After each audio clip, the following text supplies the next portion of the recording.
मोहितने एका रात्री मुसळधार पावसात त्याच्या वृद्ध आई वडिलांना घराबाहेर हाकलून लावले, कारण त्यांना रात्रभर खोकला येत होता आणि त्यामुळे मोहितच्या पत्नीला आणि मुलांना त्यांच्या खोकल्याचा आवाजाने त्रास होत होता. जेव्हा ती वृद्ध पती पत्नी रस्त्यावर भटकू लागले तेव्हा त्यांना कचऱ्याच्या ढिगाऱ्याजवळ 2 मुले आढळली, ज्यांना उचलून ते एका झोपडीत राहू लागले. दरम्यान मोहितवर कंपनीने चोरीचा आरोप लावला आणि त्याला तुरुंगात टाकले. 3 वर्षांनंतर जेव्हा त्याची सुटका झाली तेव्हा त्याची मुले आणि पत्नी भुकेने कमजोर झाली होती. तो नोकरीच्या शोधात एका कंपनीत गेला आणि तिथल्या मालकाला पाहून त्याला धक्काच बसला, कारण तो तर संध्याकाळ झाली होती. स्वयंपाकघरातून कढीपत्त्याचा सुगंध येत होता, पण घरात एक विचित्र शांतता पसरली होती. मोहितचे घर लहान होते पण नीटनेटके होते. जणू काही प्रत्येक वस्तू आपापल्या जागी व्यवस्थित होत्या, पण जीवन मात्र विखुरलेले होते. बैठकीच्या खोलीत त्याची बायको मालती ही तिच्या मुलांसोबत टीव्ही समोर बसली होती. मोहितच्या वृद्ध आईवडिलांची खोली दारासमोर होती. ती नेहमीच अर्धवट बंद असायची, जणू काही खोलीतील रहिवासी त्यांचे अस्तित्व लपवू इच्छित होते. मोहितचे वडील पंडित अमरदीन हे निवृत्त सरकारी कर्मचारी होते. वयामुळे त्यांची पाठ वाकली होती, त्यांची दृष्टी कमकुवत झाली होती आणि त्यांचे हात थरथरत होते. आई सरलादेवी एक शांत स्त्री होती. तिच्या चेहऱ्यावर सौम्यतेचा थोडासा आभास अजूनही होता, पण तिचे शब्द कमी होते. ते दोघेही बहुतेकदा संध्याकाळी नंतर खोलीत बसून जपमाळ करायच्या किंवा कधी कधी जुन्या आठवणींना उजाळा द्यायचा, ज्यामध्ये आता कोणालाही रस नव्हता. मोहित दररोज ऑफिसमधून थकून घरी येत असे आणि पत्नीच्या तक्रारी, मुलांचा आवाज आणि पालकांच्या वाढत्या गरजांमध्ये अडकलेला आढळत असे. पहिले तो हसायचा, बोलण्याचा, पण आता तो शांत होता. त्या रात्री तो घरी आला, त्याचे बूट काढले आणि सोफ्यावर बसला. टीव्ही बंद करत मालतीने विचारले, काय झालं, तुला बरं वाटत नाहीये का? मोहितने थकलेल्या आवाजात म्हणाले, ऑफिसमध्ये खूप काम होतं. मग मालती म्हणाली, हा, तुम्ही फक्त ऑफिसमध्येच व्यस्त राहा, तुम्हाला आमची अजिबात काळजी नाही. बोलत बोलत खोलीतून येणाऱ्या मंद खोकल्याकडे तिने इशारा केला, पण मोहितने त्याकडे दुर्लक्ष केले. मुलांनी बाबा आईस्क्रीम आणले आहे का ते पाहण्यासाठी ओरड केली. मोहितने त्याच्या बॅगेत हात घालून 2 छोटे कप बाहेर काढले. मालतीने कपाळावर हात ठेवून म्हटले, इतकेच? आज पैसे थोडं कमी पडले. मोहितने सफाई दिली. मग? मालती उपहासाने म्हणाली, पैसे कमी होते की तू पुन्हा तुझ्या आईसाठी औषध विकत घेतलेस? मोहित गप्प बसला. आईच्या खोलीतून एक उदास आवाज पठण ऐकू येत होते. मोहितची आई सरलादेवी आता गीता पठण करत होती. तिचा श्वास रोखला जात होता, पण तिचा आवाज शांत होता. मालतीने त्या पठणाचा आवाज कमी यावा यासाठी टीव्हीचा आवाज वाढवला. मोहितने त्याच्या पत्नीकडे पाहिले. पठण करण्यात काय अडचण आहे? त्याने विचारले. काही अडचण नाहीये, फक्त आवाज जास्त वाटतो आणि मुलेही अभ्यास करत आहेत. नाराजीने ती म्हणाली. एक मोबाईलवर गेम खेळत होता तर दुसरा टीव्हीवर कार्टून पाहत होता. मोहित काहीतरी बोलण्याचा प्रयत्न करत होता, पण शब्द त्याच्या घशातच अडकले. थोड्या वेळाने त्याची आई हळूच खोलीतून बाहेर आली. डोक्यावर स्कार्फ आणि हातात 2 रिकामे कप होते. ती म्हणाली, मालती बाळा, थोडा चहा बनवून देतेस का? पंडितजींना थोडं बरं वाटत नाहीये. मालतीची भांडी धुवत होती. तिने वर न पाहता उत्तर दिले, मी आता जेवण बनवते, चहा नंतर देईन. मग आई हळूच म्हणाली, मुली, औषधानंतर त्यांना चहाशिवाय जमत नाही. पोट रिकामे होते. मालतीने चमचा सिंकवर मारला. मी रोबोट नाहीये, मी दिवसभर घर सांभाळते, तुम्ही स्वतः थोडे काम करा. हे ऐकून मोहितची आई गप्प बसली. क्षणभर तिच्या चेहऱ्यावर वेदनेची लाट पसरली. ठीक आहे मुली, मी करेन. ती वळली तेव्हा मोहित समोर आली. मोहितने आपली नजर खाली केली. त्याला काहीतरी बोलायचे होते, पण त्याचे ओठ हलत नव्हते. काही वेळाने सरलाजी चहा बनवून माघारी जात होत्या. त्यांच्या थरथरत्या बोटांमधून चहा गळत होता, पण ती एकही शब्द बोलली नाही. रात्रीचे जेवण शांतपणे झाले. त्याचे आई वडील त्यांच्या खोलीत होते. मोहित त्याच्या पत्नी आणि मुलांसोबत टीव्ही पाहत होता. आईचा आवाज त्या टीव्हीच्या आवाजात दबला गेला जेव्हा ती म्हणाली, मोहित, मला थोडे पाणी दे. मोहितने ते ऐकले होते, पण त्याने उठण्याची हिंमत केली नाही. मालतीने व्यंगात्मक हास्य करत म्हटले, त्यांची सेवा करणे हे कधीही संपणार नाही. कधी वडिलांसाठी तर कधी आईसाठी. मोहितने शांतपणे डोके खाली केले. त्याच्या डोळ्यात थोडासा ओलावा होता. त्याच्या आई वडिलांचे म्हातारपण त्याच्यासाठी एक ओझे झाले होते असे त्याला वाटू लागले. तो ते नाकारूही शकत नव्हता आणि सहनही करू शकत नव्हता. दिवस जात होते, त्याच्या आईची औषधे वाढत गेली आणि तिची स्मरणशक्ती कमी होऊ लागली. कधी कधी ती पाणी घेऊन जायला विसरायची, तर कधी वेळेवर औषधे घ्यायला विसरायची. मालतीची चिडचिड वाढत गेली. मी नोकर नाहीये मोहित. सकाळपासून संध्याकाळपर्यंत त्यांच्या मागण्या संपतच नाही. जर एके दिवशी काही झाले तर दोष माझ्यावर येईल. मोहित म्हणाला, मग मी काय करू मालती? त्यांना कुठे सोडू? ती रागाने म्हणाली, कुठेही सोड. हे वाक्य बाणासारखे टोचले. मोहितच्या आत काहीतरी तुटले. त्या रात्री तो बराच वेळ टेरेसवर उभा राहिला. आकाश ढगांनी व्यापले होते. पाऊस पडणार होता. त्याला त्याच्या ऑफिसमधील सहकारी आठवले, जे म्हणत होते की म्हातारी आई वडिलांची काळजी घेणे हे कठीण काम आहे. त्यासाठी वृद्धाश्रम हाच सर्वोत्तम उपाय आहे. मोहितने या गोष्टी कधीच गांभीर्याने घेतल्या नव्हत्या, पण आज पहिल्यांदाच तो त्याबद्दल विचार करत होता. कदाचित ते बरोबर बोलत असतील. खाली मालती मुलांना झोपवत होती. टीव्ही बंद होता. घर शांत होते, पण मोहित त्याच्या मनात एक युद्ध लढत होते. एका बाजूला कर्तव्य होते, दुसऱ्या बाजूला समाधान होते.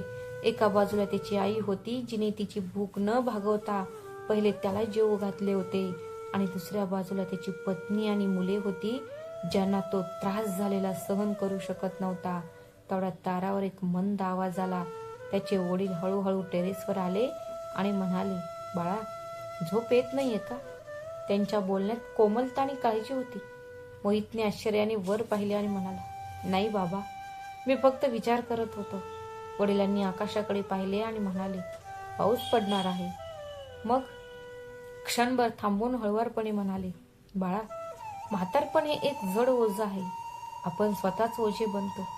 पण असे कधीही समजू नको की आई वडिलांच्या जाण्याने शांती मिळेल. त्यांच्या आशीर्वादाशिवाय घर फक्त विटांचा थर राहते, ते घर राहत नाही. मोहितचे ओठ थरथर कापत होते, पण तो बोलू शकत नव्हता. तेवढ्यात पावसाचा पहिला थेंब त्याच्या हातावर पडला आणि त्याला असे वाटले की त्याच्या हृदयावरही एक थंड जड थेंब पडला आहे. दिवस निघून गेले. परिस्थिती बदलली, पण पालकांच्या गरजा तशाच राहिल्या किंवा अजून वाढल्या. आता मोहित जेव्हा जेव्हा कामावरून परतायचा, तेव्हा त्याच्या आईच्या चेहऱ्यावर उत्सुकतेचे भाव दिसायचे. दार उघडल्याचा आवाज येताच ती दाराशी यायची. तिच्या चेहऱ्यावर एकच प्रश्न होता, बाळा, तू औषध आणलेस का? मोहित थकलेल्या पावलांनी आत येत होता. त्याचे बूट रागाने बाजूला फेकत होता. त्याच्या चेहऱ्यावर चिडचिड स्पष्ट दिसायची. तो म्हणायचा, आई, दररोज औषध, दर आठवड्याला डॉक्टर. मी इतके पैसे कुठून आणणार? कधी मुलांच्या शाळेची फी, कधी घर खर्च. मी आता एवढं सांभाळू शकत नाही. आई काहीच बोलली नाही. ती फक्त डोळे खाली करून शांतपणे निघून गेली. तिला माहीत होते की तिच्या मुलाचा आवाज कर्कश नव्हता, तर तो थकवा होता. पण तो थकवा हळूहळू विषारी होत होता. पंडितजी अधूनमधून शांतपणे तब्येतीची विचारपूस करत असत. बाळा, वीज बिल भरले? कदाचित ते बोलण्याचे निमित्त असेल, पण मोहितचे उत्तर नेहमीच कठोर असायचे. बाबा, प्रत्येक गोष्टीचा भार माझ्यावर आहे. कधी तुम्ही स्वतःही याचा विचार करायला हवा. वडील गप्प बसायचे आणि हळुवारपणे म्हणायचे, आम्ही काहीही मागत नाही, फक्त हातभार लावायचे मन करते. पण मोहितकडे आता वेळही नव्हता आणि कदाचित मनही. ऑफिसचा ताण, त्याच्या पत्नीच्या तक्रारी, त्याच्या मुलांच्या मागण्या आणि त्याच्या पालकांचे कमकुवत श्वास, हे सर्व त्याच्या आत आवाज बनले होते. कधी कधी तो आरशासमोर उभा राहून म्हणायचा, मी वाईट नाहीये, मी फक्त थकलो आहे. पण दुसऱ्या दिवशी सकाळी तेच दृश्य. एके सकाळी पंडितजींनी थरथरत्या हातांनी वर्तमानपत्र त्याच्या पुढे केले. बाळा, यात म्हटले आहे की सरकारने वृद्धांसाठी एक योजना सुरू केली आहे. कदाचित आपल्याला त्याचा काही फायदा होऊ शकेल. मोहितने वर्तमानपत्र हिसकावून बाजूला फेकून दिले. बाबा, प्लीज, माझ्याकडे एवढा वेळ नाहीये. नियोजन करून घर चालत नाही, ते कठोर परिश्रमावर चालते आणि मी तेच करतो. पंडितजींचा चेहरा फिका पडला, जणू कोणीतरी दिवा विझवला आहे. संध्याकाळी जेव्हा मोहित घरी परतला तेव्हा आई सरलाजी दाराशी रिकाम्या हाताने बसली होती. हातात औषधाचा रिकामा डब्बा होता. बाळा, माझे औषध संपले आहे. जर आज ते मिळाले नाही तर मला श्वास घेण्यास त्रास होईल. मोहितने डोके धरले. आई प्लीज थांबव आता हे सगळे. मी दररोज ही औषधे कुठून आणू? कधी मुलांचे दूध संपते, कधी तुमची औषधे, तर कधी मालतीच्या गरजा. मी एकच माणूस आहे, मशीन नाही, असे म्हणत तो खोलीत निघून गेला. आणि त्याची आई ती मात्र दाराजवळच बसून राहिली. ती जोरात श्वास घेत होती, पण तिच्या डोळ्यातून एक अश्रूही पडला नाही. आत मालतीने चहा ठेवला आणि उपहासाने म्हणाली, मोहित, तू किती काळ त्यांचा खर्च उचलणार आहेस? आता आपली मुलेही मोठी होत आहेत आणि आपल्याला पुढे जायला हवे. मोहित गप्प राहिला, पण तो इतका असह्य होता की नाही तो ओरडू शकत होता आणि नाही रडू शकत होता. दुसऱ्या दिवशी सकाळी वडिलांनी पुन्हा तोच प्रश्न विचारला, बाळा, आज तू जाणार असेल तर कृपया औषध घेऊन ये. त्यांच्या आवाजात असह्यता होती, पण डोळ्यात आशा होती. पण इकडे मात्र मोहितचा संयम तुटला होता. तो अचानक मागे वळला, त्याचा आवाज वाढला, कधीपर्यंत? कधीपर्यंत औषधे? कधीपर्यंत डॉक्टर? कधीपर्यंत हे सर्व? बाबा, माझी स्वतःची मुलेही आहेत, त्यांचेही हक्क आहेत. तुम्हाला हे कधी समजेल? माझे आयुष्य आता फक्त तुमच्या भोवती फिरू शकत नाही. पंडितजींनी मान खाली केली. त्यांच्या ओठांवर थोडासा थरकाप होता. ते म्हणाले, आम्हाला फक्त आमचे श्वास सुरक्षित राहावे असे वाटते बाळा. आम्हाला कोणावरही ओझे व्हायचे नाही. मोहितने तोंड फिरवले. त्याच्या डोळ्यात राग नव्हता, पण पराभवाचे दुःख होते. जेव्हा तो दाराबाहेर पडला तेव्हा सूर्य उगवला होता, पण त्याला आतून अंधाराने वेढले होते. त्या रात्री तो उशिरापर्यंत जागे राहिला. तो मालतीच्या शेजारी झोपला होता, पण त्याला झोप लागली नाही. बाहेर त्याला त्याच्या आईचा हलका खोकला ऐकू येत होता. तो इकडे तिकडे वळू लागला, पण एक अज्ञात भार त्याच्या हृदयात घुसला, जणू कोणीतरी त्याच्या हृदयावर दगड ठेवला आहे, जो त्याला सहन होत नव्हता आणि इच्छा असूनही ते काढू शकत नव्हता. आता प्रत्येक रात्र मोहितसाठी यातना बनत होती. त्याच्या आई वडिलांच्या खोकल्याचे आवाज त्याच्या छातीत घुसू लागले होते. इच्छा असूनही त्याला झोप येत नव्हती. जेव्हा जेव्हा तो डोळे बंद करायचा तेव्हा त्याच्या आईच्या श्वासांचा खळखळणारा आवाज त्याच्या कानात घुमत असे. पंडितजींच्या खोकल्याचा आवाज भिंतीला आदळून त्याच्या चहूबाजूनी पसरत असे. मालतीलाही या आवाजाने त्रास होत असे. बऱ्याचदा रात्रीच्या शांततेत ती म्हणायची, मोहित, देवासाठी तरी काहीतरी कर. मला आता हा खोकला सहन होत नाही. आपल्याला पण आणि मुलांनाही झोप येत नाही. तिने असह्यपणे उसासा टाकला. तो उदास होऊन उत्तर द्यायचा, मी तरी काय करू शकतो मालती? ते आजारी आहेत आणि या वयात त्यांना बरे होण्यास वेळ लागेल. पण त्याच्या पत्नीच्या शब्दांनी त्याच्या मनात एवढे काटे पेरले की हळूहळू त्याच्या जबाबदारीच्या भावनेला ते खाऊ लागले. आता तो कधी कधी चिडचिड करायचा, क्षुल्लक गोष्टींवरून रागाने भरून यायचा आणि म्हणायचा, मला औषधांचा डॉक्टरांचा खर्च कधीपर्यंत करावा लागेल? माझेही एक आयुष्य आहे. आई गप्प होत असे. बाबा डोळे खाली करत असे आणि मग घरात एक अशी शांतता पसरायची जी इतर कोणत्याही गोष्टींपेक्षा जड होती. मालती त्याच्या पालकांसोबतचे तिचे वर्तन बदलू लागली होती. ती जाणून बुजून जेवणाच्या वेळेत उशीर करायची. कधी कधी भाज्यांमध्ये कमी जास्त मीठ घालायची. कधी कधी म्हणायची, मी आता यांच्यासाठी वेगळे जेवण शिजवणार नाही, जे बनले आहेत तेच खा.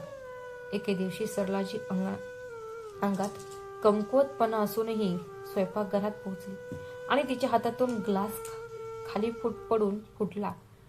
मालती लगेच धावत आली आणि कडू आवाजात म्हणाली, तुमच्याकडून एखादं काम पण का होत नाही? तुम्हाला छोट्या छोट्या गोष्टीही सांभाळता येत नाहीत.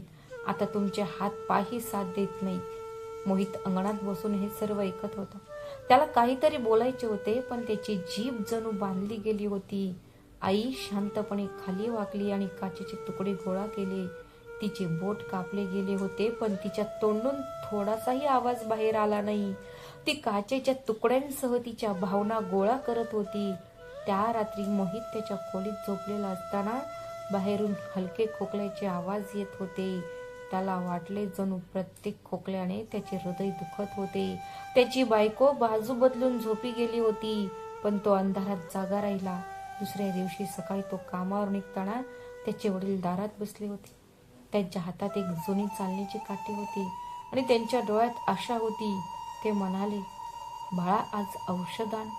तुझी आई, तिला काल रात्री पुन्हा दम लागला. मोहितने तोंड फिरवले आणि म्हणाला, बाबा, माझ्याकडे वेळ नाहीये, मी संध्याकाळी ते बघतो. संध्याकाळ झाली तेव्हा त्याची पत्नी म्हणाली, मुलांच्या वह्या संपल्या आहेत, त्या पण घेऊन या. पण तरीही त्याच्या आठवणीत राहिली नाही. रात्री जेव्हा खोकल्याचा आवाज वाढू लागला तेव्हा तो बेडवर उठून बसला आणि रागाने ओरडला, मी हे सर्व अजून किती काळ सहन करू? ही औषधे, हा आवाज कधी संपेल? त्याची आई घाबरली आणि तिने तिचा चेहरा ब्लँकेटमध्ये लपवला. त्याचे वडील हळुवारपणे म्हणाले, बाळा, आम्हाला काहीही नको आहे, आम्हाला फक्त शांतपणे मरायचं आहे. हे वाक्य मोहितच्या हृदयात बाणासारखे घुसले. तो शांतपणे त्याच्या खोलीत परतला, पण त्याची झोप मात्र गेली होती. सकाळी मालती म्हणाली, हे सगळं तुझ्या आईचं दुर्दैव आहे. घरात आता ना समृद्धी राहिली आहे, ना शांती, ना आनंद. आता त्यांच्या उपस्थितीत मुलेही हसू शकत नाहीत. त्यांच्या खोकल्यांचा आवाज घरात घुमत होता. मोहितने डोके घट्ट धरले. त्याला असे वाटू लागले की त्याच्या आईवडिलांचे म्हातारपण त्याच्या आयुष्यावर एक ओझे बनले आहे. तो जेव्हा ऑफिसमधून परतायचा तेव्हा घरात दुःख पसरायचे. त्याच्या पत्नीच्या चेहऱ्यावर तक्रार, मुलांच्या डोळ्यात असह्यता आणि त्याच्या पालकांच्या डोळ्यात वाट पाहण्याची भावना कोरलेली असायची. एके दिवशी आईने धाडस करून हळुवारपणे म्हटले, बाळा, जर आम्ही तुझ्यावर ओझे बनलो आहोत तर आम्ही दुसरीकडे कुठेतरी राहायला जातो. पंडितजींच्या मित्राचा एक मुलगा आहे, कदाचित तो आम्हाला राहण्यासाठी जागा देऊ शकेल. मोहितला त्याच्या मनात एक विराम जाणवला. त्याला काहीतरी बोलायचे होते, पण शब्दात सुचत नव्हते. तो फक्त म्हणाला, आई, असं बोलू नकोस. पण त्याच्या हृदयाला माहीत होते की त्यालाही तेच हवं होतं. त्या रात्री पाऊस पडत होता आणि बाहेर थंड वारा वाहत होता. त्याच्या आईचा खोकला अजून कमकुवत झाला होता. जणू काही तिचा जीव पण त्याच्या सोबत निघून जात होता. तो मागे वळून झोपला, पण त्याचे मन म्हणत होते की जाऊन त्यांच्या शेजारी जाऊन बसावे. पण मालतीचा आवाज आला, लाईट बंद कर, मुले झोपली आहेत, त्यांना सकाळी लवकर शाळेत जायचे आहे. तो शांतपणे झोपला, पण त्याला झोप लागली नाही. बाहेर पाऊस थांबला होता, पण त्याच्या आतले वादळ सुरूच होते. त्याच्या आईवडिलांच्या खोलीतून येणाऱ्या मंद खोकल्याचा आवाज त्याला खूप त्रास देत होता. तो विचार करत होता की जेव्हा दुःख या पातळीला पोहोचते तेव्हा माणसाने मरणे हेच उत्तम आहे. पुन्हा मुसळधार पाऊस पडू लागला. आकाश काळ्या ढगांनी भरले. मोहित जेव्हा ऑफिसमधून परतला तेव्हा त्याचे कपडे पूर्णपणे भिजले होते आणि त्याच्या बुटांमधून पाणी टपकत होते. तो दारातून आत येत असतानाच त्याला आतून मालतीचा ओरडण्याचा आवाज ऐकू आला, मोहित, तू ऐकतोयस ना? तुझे वडील वेडे झाले आहेत. आज त्यांनी आपल्या मुलाला, रोहितला, खूप मारले आहे. मुलं भीतीने थरथर कापत आहे. आता मी त्यांना या घरात क्षणभरही हे सहन करू शकत नाही. मोहितची पावले दाराशी थांबली. त्याने आश्चर्याने मालतीकडे पाहिले, जी रागाने लाल होत होती. रोहित तिच्या मागे लपला होता. त्याच्या डोळ्यात अश्रू होते. मोहितचे ओठ थरथरत होते. काय झालं मालती? काय म्हणतेस? मालतीने मुलाला पुढे ढकलले. हे बघ, त्याचा हात सुजला आहे. तुझ्या वडिलांनी त्याला मारले. तो खेळत होता. बस एवढंच कारण होते आणि त्यांनी हात उचलला. आता बस झालं मोहित. एकतर आपण या घरात राहू किंवा तुझे आई वडील राहतील. मोहितचा चेहरा फिकट पडला. त्याचे हृदय धडधडत होते. आतून सरलाजींचा शांत आवाज आला, बाळा, असं नाहीये. रोहितने बॉल भिंतीवर इतका जोरात मारला की काच फुटली. तुझ्या वडिलांनी त्याला फक्त फटकारले, मारले नाही. पंडितजी डळमळीत पावले टाकत पुढे आले आणि हळू आवाजात म्हणाले, मोहित, आम्ही मुलाला काहीही बोललो नाही, फक्त समजावून सांगितले होते, कारण तो खूप आवाज करत होता. मालती रागाने म्हणाली, खोटे बोलत आहेत. तुझे वडील दररोज तक्रार करण्यासाठी काहीतरी शोधत असतात. त्यांच्या स्वभावाला सर्वजण कंटाळले आहेत. खूप झालं. मोहित शांतपणे उभा राहिला होता. एका बाजूला त्याच्या आईवडिलांचे थरथरणारे आवाज होते आणि दुसऱ्या बाजूला त्याच्या पत्नीच्या किंकाळ्या होत्या. सरलाजींचे हात थरथरत होते आणि तिच्या डोळ्यातून अश्रू वाहत होते. मोठ्या कष्टाने ती म्हणाली, बाळा, आम्ही खरं बोलत आहोत. हवं असेल तर रोहितला विचार. पण इकडे रोहित त्याच्या आईकडे पाहत शांत झाला आणि डोळे खाली गेले. मालती लगेच म्हणाली, तुम्ही पाहिले का? मूल घाबरले आहे. तो बोलतही नाही. मोहित तुटण्याच्या मार्गावर होता. त्याला ओरडून सगळं थांबवायचं होतं, पण त्याची जीभ त्याला बंद झाल्यासारखी वाटत होती. बाहेर पावसाचा आवाज पुन्हा जोरात येऊ लागला आणि वीज चमकली. मग मालती म्हणाली, मोहित, मी शेवटच सांगते, या घरात एकतर आपण राहू किंवा तुझे आई वडील राहतील. मी आता त्यांच्यासोबत एकाच छताखाली अजिबात राहणार नाही. मोहितने त्याच्या आई वडिलांकडे पाहिले. त्यांच्या चेहऱ्यावर निराशा होती. पंडितजींनी डोळे खाली केले आणि म्हणाले, कदाचित आमचा वेळ आता संपला आहे बाळा. म्हातारपण इतके ओझे बनेल असे आम्हाला कधीच वाटले नव्हते. सरला देवीच्या डोळ्यातून अश्रू वाहत होते. ती फक्त एवढेच म्हणू शकली, मोहित, आम्ही काहीही चूक केली नाही. बाळा, आम्ही नेहमीच तुझ्यासाठी प्रार्थना केली आहे. मोहितने मान खाली घातली. त्याला त्याचे हृदय त्याच्या छातीत गोठल्यासारखे वाटत होते. पाऊस सतत कोसळत होता आणि मालती रडत रडत डोक्यावर मारून घेत होती. मोहित, जो ऑफिसमधून थकून परतलेला होता, त्याचा आता संयम तुटला होता. तो मोठ्याने ओरडला, पुरे झाले. जणू काही त्याच्या आत काहीतरी तुटले होते.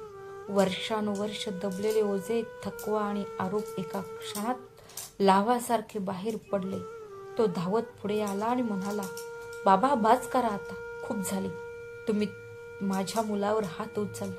तुम्ही खरोखर म्हातारे झालेले नाही आहात. तुम्ही तुमचा संयम गमावून बसला आहात. त्यांचा आवाज थरथरत होता, पण तो रागाने भरलेला होता. पंडितजी क्षणभर गोठले, जणू कोणीतरी त्यांच्या छातीत वार केले आहेत. त्यांनी बोलण्याचा प्रयत्न केला, पण आवाजच निघाला नाही. सरला देवीच्या डोळ्यातून अश्रू वाहत होते. मोहितचे शब्द तिच्या कानात घुमत होते. मोहितने दोन्ही हातात त्याचे डोके धरले आणि ओरडला, मी आता हे सहन करू शकत नाही. रोजचे नाटक, रोजच्या तक्रारी, आता सर्व काही संपले. जर तुम्हाला खरोखरच वाटत असेल की तुमच्या मुलाला सुख शांती मिळावी, तर आताच तुम्ही तुमचे सामान उचलून इथून निघून जावे, नाहीतर मी तुटून पडेन. त्याच्या आवाजात रागापेक्षा हृदयद्रावक भावना जास्त होत्या. जणू काही तो त्याच्या हृदयाचे तुकडे मोजत होता. सरला देवीने पुढे होऊन तिच्या मुलाच्या खांद्यावर हात ठेवला, पण त्याने तो झटक्याने दूर केला. त्याच्या आईच्या डोळ्यातील चमक क्षणार्धात कमी झाली. जणू काही कोणीतरी तिचा प्रकाश हिसकावून घेतला आहे. पंडितजींचे ओठ थरथरले. ते हळू आवाजात म्हणाले, बाळा, असे कठोर शब्द बोलू नकोस. आम्ही तुझ्या सुखासाठी खूप काही केले आहे. मोहितने मान फिरवली आणि म्हणाला, आता माझे सुख यातच आहे की तुम्ही इथून निघून जावे. हे घर आता माझ्या पत्नीचे आणि मुलांचे आहे. असे म्हणत तो पटकन त्याच्या खोलीत निघून गेला आणि जोरात दार बंद केले. त्याचा आवाज हवेत घुमत होता. बाहेर पावसाचे थेंब छतावर पडत होते, जणू आकाश सुद्धा रडत आहे. मालती शांत उभी राहिली होती, पण तिच्या ओठांवर समाधानाची थोडीशी झलक होती. पंडितजींनी हळूच त्यांच्या पत्नीकडे पाहिले. सरला देवीचे हात थरथरत होते. तिच्या गालावरून अश्रू वाहत होते, पण ती बोलू शकत नव्हती. ते एकमेकांकडे पाहत होते, जणू काही वर्षानुवर्षेची साथ एकाच क्षणात उद्ध्वस्त झाली होती. पंडितजींनी एक दीर्घ श्वास घेतला आणि हळुवारपणे म्हणाले, सरला, कदाचित आपले सामान बांधण्याची वेळ आली आहे. आपण आपल्याच मुलावर ओझे झालो आहोत. सरला देवी काहीतरी बोलू इच्छित होत्या, पण तिचे ओठ स्थिर राहिली. तिने तिचे अश्रू पुसले आणि हळूच हो मध्ये मान हलवली. बाहेर पाऊस थांबला होता, पण त्याच्या मनात एक वादळ गुंगावत होतं.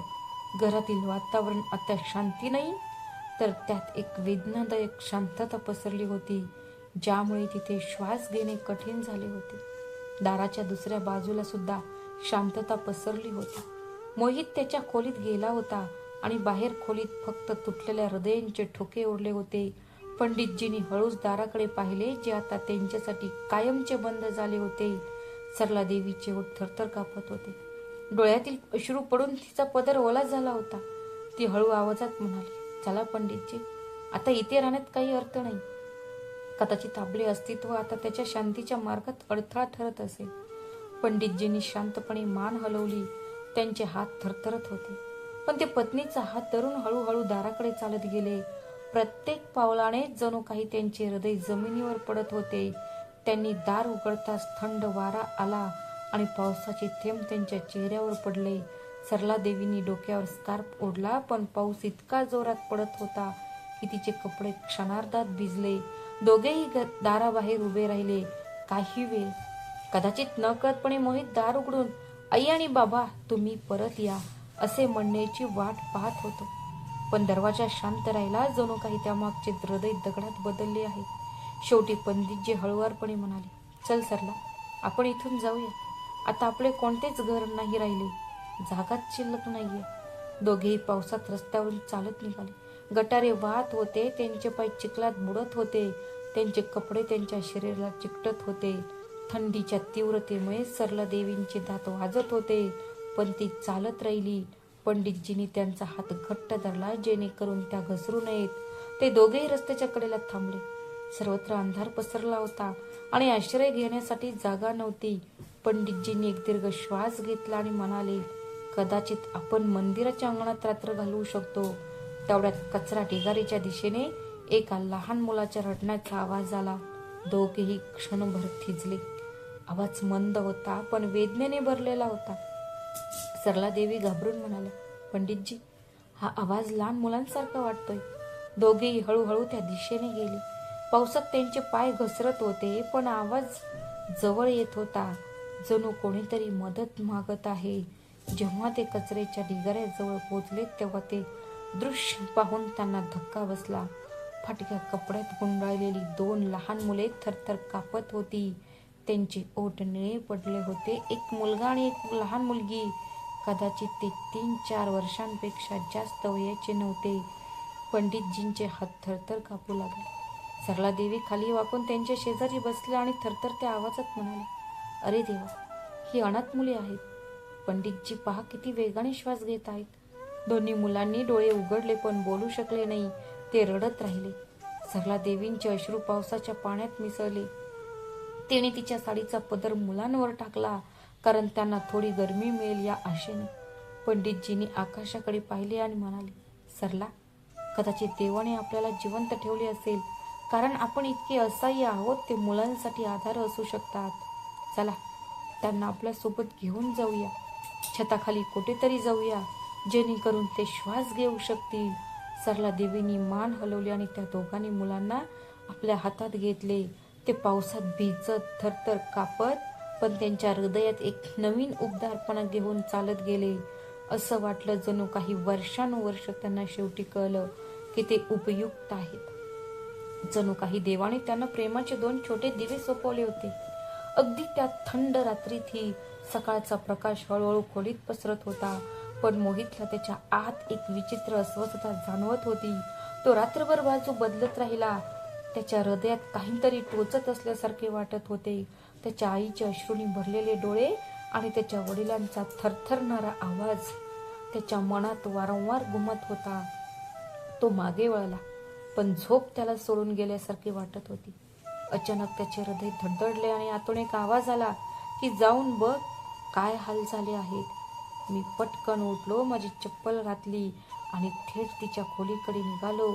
मी हळूच दार उघडले आणि आत एक भयानक शांतता होती. पलंग रिकामा होता. उषा अस्ताव्यस्त पडलेल्या होत्या आणि एक जुनी चादर होती, जी माझी आई हिवाळ्यात स्वतःला पांघरायची. तिचा सुगंधही खोलीत दरवळत होता. मोहितची पावले लटपटली. तो हळूहळू आत गेला आणि बेडवर बसला. त्याच्या डोळ्यात अश्रू आले. त्याचे हृदय धडधडत होते. तुटलेल्या आवाजात तो स्वतःला म्हणाला, नाही, ते कुठेही गेले नाहीत. ते कदाचित काही कामासाठी बाहेर असतील.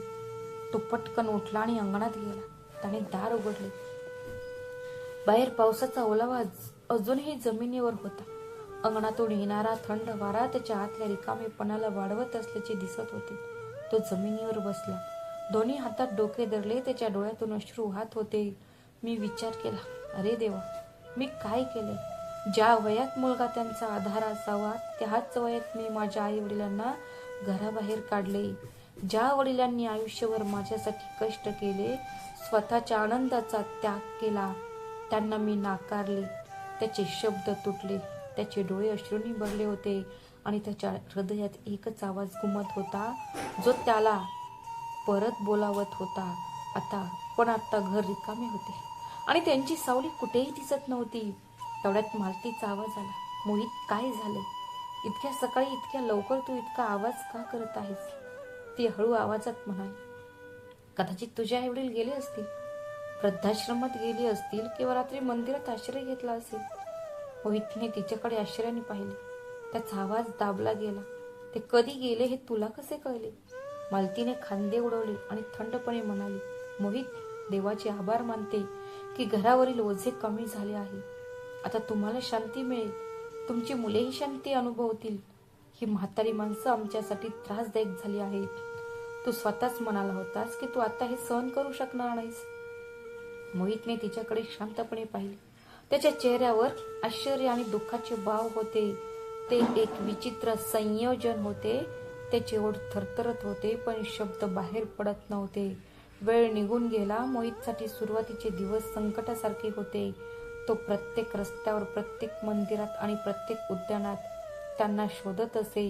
जेव्हा जेव्हा तो वृद्धांना फुटपाथवर बसलेले पाहत असे, तेव्हा क्षणभर त्याच्या हृदयात आशेने भरून येत असे.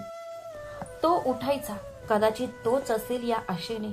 पण प्रत्येक चेहरा अनोळखी निघाला. तो पोलीस स्टेशनला गेला. फोटो दाखवले, पण त्याला काहीच बातमी मिळाली नाही. हळूहळू काळाने त्याच्या जखमा भरून काढल्या. शोधाची चिंताही हळूहळू कमी झाली. तो ऑफिसला गेला. तो त्याच्या दैनंदिन कामात मग्न झाला. मुलांची फी, घरातील बिले आणि त्याच्या पत्नीच्या मागण्या, सर्व काही एकाच गोलात आकुंचन पावल्यासारखे वाटत होते. आयुष्य त्याच्या सामान्य लयीत परतले, पण त्याच्या हृदयात कुठेतरी मोहित अजूनही एका रिकाम्या जागेने भरलेला होता, ज्याकडे पाहण्यासही मोहित घाबरत होता. दिवस महिन्यात बदलत होते. आता मोहित एका चांगल्या नोकरीत यशस्वीरित्या काम करत होता आणि एका मोठ्या कंपनीत वरिष्ठ पदावर होता. पण त्याच्या चेहऱ्यावरील थकवा आणि डोळ्यातील दुःख कधीच कमी होत नव्हते. एके दिवशी संध्याकाळी ऑफिसमध्ये सर्व काही नेहमीप्रमाणे चालू होते. टेबलावर कागदांचा ढीग पसरलेला होता आणि अचानक दरवाजा उघडला गेला. कंपनीचा मालक आणि 2 रक्षक आत आले. त्यांचे चेहरे कठोर होते. मोहित आश्चर्याने उभा राहिला. साहेब, तुम्ही अचानक? मालकाने त्याला अभिवादन न करता कागदपत्रे त्याच्या समोर फेकली आणि म्हणाला, मोहित, आम्हाला तुमच्यावर चोरीचा संशय आहे. गेल्या महिन्यात कंपनीच्या निधीतून काही पैसे गायब झाले होते आणि ते तुमच्या खात्यात सापडले. मोहितचे डोळे आश्चर्यचकित झाले. साहेब, तुम्ही कशाबद्दल बोलत आहात? मी कधीही असे काही केलेले नाही. मालक उपहासाने हसत म्हणाले, आमच्याकडे पुरावे आहेत. आता उत्तर द्या, तो म्हणाला. मोहितचे हात थरथरू लागले. तो खुर्चीवर बसला. त्याचे हृदय धडधडणे विसरले आहे असे वाटत होते. साहेब, कृपया माझ्यावर विश्वास ठेवा. मी कधीही माझी प्रतिष्ठा पणाला लावली नाही. मी आयुष्यभर खूप मेहनत केली आहे, बॉस थंडपणे म्हणाले. पुरे झाले.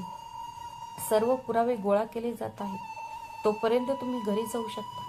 आणि जर हे सिद्ध झाले की तुम्ही खरोखरच फसवणूक केली आहे, तर परिणामांना सामोरे जाण्यास तयार राहा. त्याच्या बॉसचे शब्द ऐकून मोहित अस्वस्थ आणि घाबरून घरी परतला. त्याने स्वतःला नियंत्रित करण्याचा प्रयत्न केला, पण दुसऱ्या दिवशी पोलीस त्याच्या घरी आले. तो पूर्णपणे हादरला. तपास अधिकाऱ्याने सांगितले की कंपनीने FIR दाखल केला आहे आणि त्याला त्यांच्यासोबत पोलीस स्टेशनला यावे लागेल. मोहितला हातकडी लावण्यात आली होती. तिची मुले रडू लागली आणि तो त्याच्या मुलाला मिठी मारू इच्छित होता, पण पोलिसांनी त्याचा हात बाजूला केला.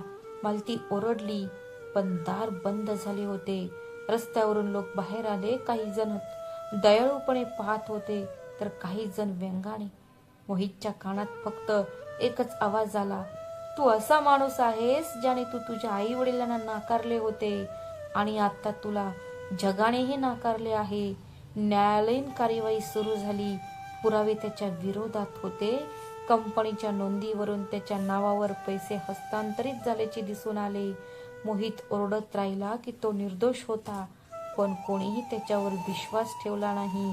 साक्षीदारांनी त्याच्या विरुद्ध विपर्यस्त विधाने केली आणि शेवटी चोरीचा दोषी सिद्ध झाल्याचे घोषित करण्यात आले आणि त्याला 3 वर्षांच्या तुरुंगवासाची शिक्षा सुनावण्यात आली. मोहितच्या आयुष्यातील तो सर्वात कठीण क्षण होता, जेव्हा न्यायाधीशांनी म्हटले, निकाल वाचण्यात आला आणि त्याच्या हातांभोवती हातकड्यांचा थंड लोखंडी पकड घट्ट झाली. जेव्हा तो तुरुंगाच्या कोठडीत पोहोचला तेव्हा कोठडीतील ओलावा आणि शांतता त्याच्यात खोलवर शिरली. तो भिंतीला टेकून बसला होता. त्याच्या समोर असलेल्या गंजलेल्या बारमधून सूर्यप्रकाशाचे काही किरण आत शिरले. त्याने डोके टेकवले आणि डोळे मिटले आणि तिच्या आई वडिलांचे चेहरे त्याच्या समोर आले. ते चेहरे जे त्याने स्वतःच्या हाताने दाराबाहेर ढकलले होते, ते चेहरे जे त्याने त्याच्या खोलीत कैद करून ठेवले होते. आता त्यांची आठवण त्याच्यासाठी सर्वात मोठा आनंद बनली होती. त्याच्या डोळ्यात अश्रू आले आणि तो कुजबुजला, आई आणि बाबा, मी खूप मोठे पाप केले आहे. काश मी तुम्हाला थांबवू शकलो असतो. कदाचित मी एकदा माफी मागू शकलो असतो. पण आता पश्चातापाचे हे शब्दच त्याच्याकडे उरले होते. तो तुरुंगाच्या भिंतीत अडकला होता.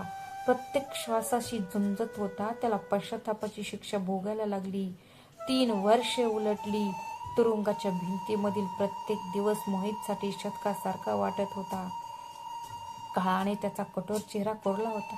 त्याचे शरीर कमजोर झाले होते, पण त्याच्या मनात एकच इच्छा होती, पुन्हा एकदा घरी जाण्याची. शेवटच्या दिवशी जेव्हा त्याच्या हातकड्या काढल्या गेल्या तेव्हा त्याने आकाशाकडे पाहिले.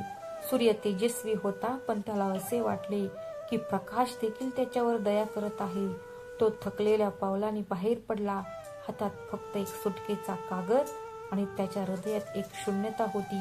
घरी पोहोचता पोहोचता संध्याकाळ झाली होती. तो रस्त्याच्या मातीतून स्वतःला ओढत होता. प्रत्येक पावलाने त्याचे हृदय वेगाने धडधडत होते. तो त्याच्या जुन्या घरापाशी पोहोचताच क्षणभर थांबला. तेच घर ज्यातून त्याने त्याच्या पालकांना बाहेर काढले होते.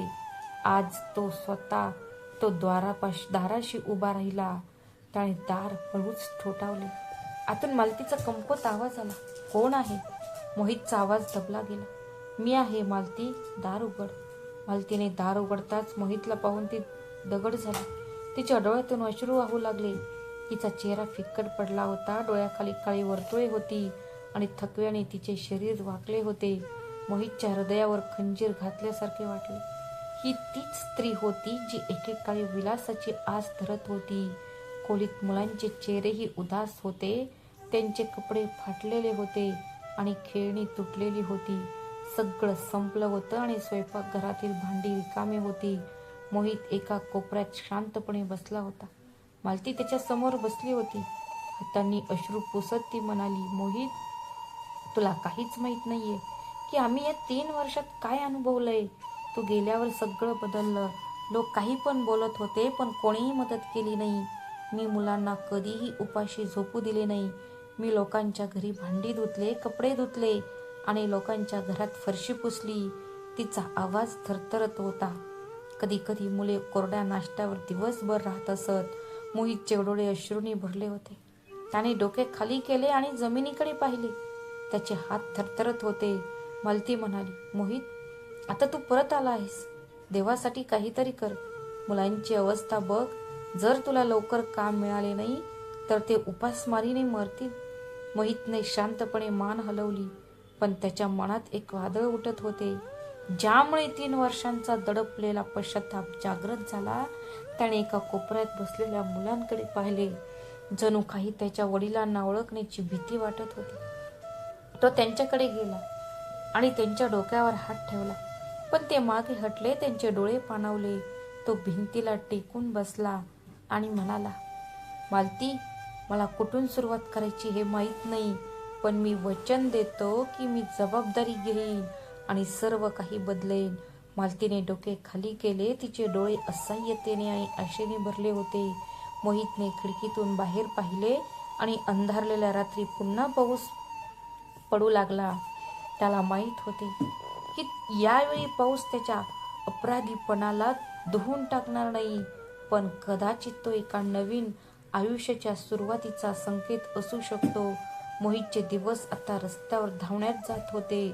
दररोज सकाळी तो एका नवीन आशेने हातात एक फाईल घेऊन तो कधी कारखान्यात जायचा, कधी कंपनीच्या ऑफिसमध्ये जायचा आणि म्हणायचा, साहेब, मला नोकरी हवी आहे. पण उत्तर नेहमीच एकच असायचे, माफ करा, तुमचा रेकॉर्ड चांगला नाही, आम्हाला कोणतीही बदनामी करून घ्यायची नाही. मोहितच्या चेहऱ्यावरील निराशेच्या रेषा अधिक गडद होत चालल्या होत्या. त्याची पावले जड होत चालली होती. संध्याकाळी जेव्हा तो रिकाम्या हाताने घरी परतायचा तेव्हा मालतीचा चेहरा आशाहीन व्हायचा आणि मुले उपाशी झोपायची. पण तो दुसऱ्या दिवशी पुन्हा निघायचा, जणू काही अजूनही कुठेतरी दार उघडण्याची आशा होती. 3 महिने उलटून गेले होते. त्याच्या बुटांचे तळवे झिजले होते. त्याच्या चेहऱ्यावर दाढी वाढली होती. त्याचे कपडे फाटलेले होते, पण त्याच्या डोळ्यात पश्चातापाची चमक अजूनही जिवंत होती. एके दिवशी तो त्या उच्चभ्रू शहरातून चालत असताना एका भव्य इमारतीने त्याचे लक्ष वेधून घेतले. उंच काचेच्या भिंती, गेटवर सुरक्षा रक्षक आणि वर एक मोठा बुरुज. त्या पाटीवर लिहिले होते, आर्य जीवन इंडस्ट्रीज ग्रुप. तो दाराशी थांबला. त्याला त्याच्या हृदयात एक विचित्र ओढ जाणवली, जणू कोणीतरी त्याला आत जाण्यास सांगत आहे. कचरत त्याने गार्डला सांगितले, भाऊ, मी नोकरी शोधत आहे. गार्डने त्याला वर खाली पाहिले आणि तो म्हणाला, आज मुलाखत आहे, तू जाऊ शकतोस. मोहितचे हृदय धडधडू लागले. तो आत आला. रिसेप्शनवरील मुलीने त्याचे नाव विचारले, एक फॉर्म भरला आणि मुलाखत 3ऱ्या मजल्यावर होणार असल्याचे सांगितले. मोहित काचेच्या लिफ्टमध्ये उतरला. पहिल्यांदाच त्याला असे वाटले की नशिबाने त्याच्यावर युक्ती चालवली आहे. त्याच्या हृदयातून एक प्रार्थना निघून गेली, अरे देवा, यावेळी मला निराश करू नकोस. दार उघडले आणि तो हळूहळू आत गेला. खोली मोठी आणि प्रशस्त होती. समोर एक मोठे टेबल होते आणि त्याच्या मागे एक माणूस बसला होता. तो उंच होता, पांढरा पोशाख घातलेला होता, पण त्याच्या चेहऱ्यावर काळाचे ठसे होते. मोहितने त्याच्याकडे पाहिले आणि दुसऱ्याच क्षणी जणू काही त्याच्या पायाखालून जमीन सरकली असे वाटले. त्याचा श्वास थांबला आणि तो धापा टाकू लागला. त्याच्या डोळ्यातून अनियंत्रितपणे अश्रू वाहू लागले. त्याच्या समोरच्या खुर्चीवर तोच माणूस बसला होता ज्याला त्याने वर्षापूर्वी पावसाळ्याच्या रात्री घराबाहेर काढले होते. तोच म्हातारा वडील जो आज आत्मविश्वासाने बसला होता. मोहितची पावले लटपटली, त्याची जीभ गोठली. तो प्रथम मागे सरकला, नंतर सावधपणे पुढे गेला. त्याच्या ओठातून फक्त बाबा बाहेर पडले. त्याच्या वडिलांनी हलकेसे स्मितहास्य करून डोके वर केले. त्याच्या डोळ्यात राग किंवा अभिमान नव्हता, फक्त एक दिलासा आणि एक खोल वेदना लपलेली होती. तो हळुवारपणे म्हणाला, हो मोहित, मीच आहे. मी तुला ओळखले. तू फॉर्म भरलास तेव्हा तुला पाहून माझे हृदय आनंदाने भरून गेले. पण देवाचे आभार, तू तिथे असूनही माझ्याकडून हिरावून घेतलेला आदर त्याने मला दिला. मोहित जमिनीवर बसला. त्याने दोन्ही हातांनी वडिलांचे पाय धरले. त्याच्या डोळ्यात अश्रू आले. तो ओरडला, बाबा, मला माफ करा. मी खूप मोठा अन्याय केला आहे. तुम्हाला नाकारून मी माझे स्वतःचे जग उद्ध्वस्त केले आहे. त्याच्या वडिलांनी हळुवारपणे त्याच्या डोक्यावर हात ठेवला. बाळा, मी त्या दिवशी तुला शाप दिला नाही. मी फक्त देवाला तुझ्या कृतींची जाणीव करून देण्याची विनंती केली. आणि बघ, आज तो दिवस आहे जेव्हा तुझे अश्रू तुला शुद्ध करत आहेत. मोहितने डोके वर केले. त्याच्या डोळ्यात पश्चाताप होता. त्याच्या चेहऱ्यावर पावसासारखे अश्रू वाहत होते आणि त्याच्या वडिलांच्या हास्यात एक तेज होते जे कदाचित त्याच्या पापांची क्षमा करण्यासाठी आले असेल. मोहित अजूनही रडत होता. त्याच्या वडिलांच्या पायांना चिकटून होता. तेवढ्यात अचानक दार उघडले आणि आत 2 लहान पावलांचा आवाज आला. एक निष्पाप लहान मुलगा आणि एक सुंदर मुलगी आनंदाने ओरडत धावत आत आले. आजोबा, आजोबा. ते दोघेही पुढे सरसावले. पंडितजींच्या खांद्याला मिठी मारली. आणि हसायला लागले. वृद्ध वडिलांचा चेहरा क्षणभर उजळला. त्यांना मुले खूप आवडली. त्यांच्या डोळ्यात एक कोमलता होती, दुःख आणि त्यांच्या चेहऱ्यावर शांतता पसरली. जणू काही त्यांच्या छोट्या हास्यात वर्षे विरघळली आहेत. मोहित स्तब्ध राहिला. तो मुलांकडे पाहत होता. त्यांच्या चेहऱ्यावर त्याच्या स्वतःच्या हरवलेल्या प्रार्थना प्रतिबिंबित होत होत्या. त्याच क्षणी त्याचे हृदय एका अज्ञात भावनेने भरून गेले. दार पुन्हा उघडले आणि यावेळी तो आत पाऊल ठेवताच संपूर्ण खोलीचे वातावरण बदलले. पांढऱ्या सूटमध्ये एक उंच माणूस आत आला. त्याच्यासोबत काही कर्मचारी होते. त्याच्या नजरेत फक्त महान पुरुषांमध्ये असणारा आत्मविश्वास दिसून आला. मोहितने त्याला ओळखताच घाबरून उभा राहिला. तो धर्मवीर अवस्थी होता. देशातील सर्वात मोठ्या व्यावसायिकांपैकी एक, ज्यांच्या मुलाखती वर्तमानपत्रात प्रसिद्ध झाल्या होत्या आणि ज्यांचे नाव कंपन्यांची स्थिती बदलू शकते. मोहितने अनैच्छिकपणे डोके खाली केले आणि विचार केला, आता काय होणार आहे? तो माणूस थेट पंडितजीकडे गेला आणि आदराने त्यांच्या हाताचे चुंबन घेतले. त्याचा आवाज आदराने भरलेला होता. तो म्हणाला, बाबा, तुम्ही इथे आहात का? तुम्ही म्हणाला होता की तुम्ही आज आराम कराल. पंडितजी हळुवारपणे हसले आणि म्हणाले, बाळा, ही तर जुनीच बैठक होती. देवाची व्यवस्था किती परिपूर्ण आहे ते पहा. मोहितचा चेहरा सुन्न झाला. त्याला समजत नव्हते की एवढा मोठा उद्योगपती पंडितजींना त्यांचे वडील का म्हणत आहे. तो माणूस हसला आणि म्हणाला, मोहित साहेब, तुमचे वडील एखाद्या देवदूतापेक्षा कमी नाहीत. आपण त्यांच्या सावलीत नेहमीच सुरक्षित असतो. मोहित आश्चर्यचकित झाला. त्याचे डोळे असंख्य प्रश्नांनी भरलेले होते. तो पंडितजींकडे वळला आणि म्हणाला, बाबा, तुम्ही इथे कसे आलात आणि तुम्ही परत का आला नाहीत? पंडितजी हसले आणि म्हणाले, बाळा, हे सर्व देवाची कृपा आहे. त्याने अपमानातही आदर लिहिला आहे, दुःखातही सांत्वन दिले आहे. पण तरीही एक गोष्ट उरली आहे आणि ती म्हणजे तुझी आई. एक दीर्घ श्वास घेत तो म्हणाला, काश तीही इथे असती आणि देव कसा न्याय देतो ते पाहिले असते. मोहित अस्वस्थ झाला. त्याने विचारले, बाबा, आई कुठे आहे? पंडितजींनी त्याला सांगितले की ज्या रात्री तू आम्हाला मुसळधार पावसात घराबाहेर काढलेस, त्या रात्री आम्हाला कचऱ्याच्या ढिगाऱ्यात यश आणि खुशी ही 2 मुले सापडली. पंडितजींनी त्यांच्या खांद्यावरून डोलणाऱ्या, आता प्रौढ झालेल्या दोन्ही मुलांकडे प्रेमाने पाहिले. आम्ही त्यांना तिथून उचलले आणि आम्ही जिथे राहत होतो तिथे एका झोपडीत आश्रय घेतला. पण नशीब बदलले जेव्हा एके दिवशी अचानक काही लोक दोन्ही मुलांना शोधत आले आणि त्यांना घेऊन गेले. आम्ही पती पत्नी पुन्हा एकटे पडलो. पण दुसऱ्या दिवशी धर्मवीर साहेब त्यांच्या बेपत्ता झालेल्या मुलांना आश्रय दिल्याबद्दल ते आमचे आभार मानण्यासाठी तिथे आले होते. त्या बदल्यात त्यांनी आम्हा वृद्धांना त्यांच्या घरी नेले आणि आम्हाला आश्रय दिला. पण तुमची आई जास्त काळ जगली नाही. ती गेली. कदाचित तिच्या मुलामुळे वियोगाच्या वेदना त्यांना आतून खाऊन टाकत होत्या. पंडितजींनी उसासा टाकला. जणू कोणीतरी मोहितच्या हृदयावर खंजीर घातला आहे असे वाटले. मुलगा असताना त्याने त्याच्या पालकांना मुसळधार पावसात घराबाहेर काढले होते आणि धर्मवीर साहेब एक अनोळखी व्यक्ती त्यांना आश्रय देण्यासाठी तिथे होती. मोहित लगेच धर्मवीर साहेबांच्या पाया पडला आणि रडत म्हणाला, माझ्या वृद्ध आई वडिलांना आश्रय दिल्याबद्दल खूप खूप धन्यवाद. मी खूप कमकुवत मनाचा आणि निरुपयोगी मुलगा झालो. तुमचा हा दयाळूपणा मी कधीही विसरणार नाही. धर्मवीर साहेबांनी मोहितला उचलले आणि म्हणाले, आता तुला हे कळले आहे. आता पुरे झाले. आई वडील वृद्ध झाले तरी त्यांची उपस्थिती घरात प्रेम आणि समृद्धीचे प्रतीक आहे. त्यांच्या प्रेमापासून वंचित राहिलेले मूल खूप दुर्दैवी असते. मोहितचे पश्चाताप शब्दांच्या पलीकडे आहे. तो त्याच्या वडिलांच्या पाया पडला आणि क्षमा मागितली. त्यांना त्याच्या सोबत घरी येण्यास सांगितले. पण धर्मवीर साहेब म्हणाले, आता ते माझ्या मुलांचे आजोबा आहेत. मुले त्यांना जाऊ देणार नाहीत. हो, तुम्हाला या कंपनीत नक्कीच नोकरी मिळू शकते, जेणेकरून तुम्ही तुमच्या वडिलांना दररोज भेटू शकाल. मोहितच्या डोळ्यात आनंदाश्रू आले.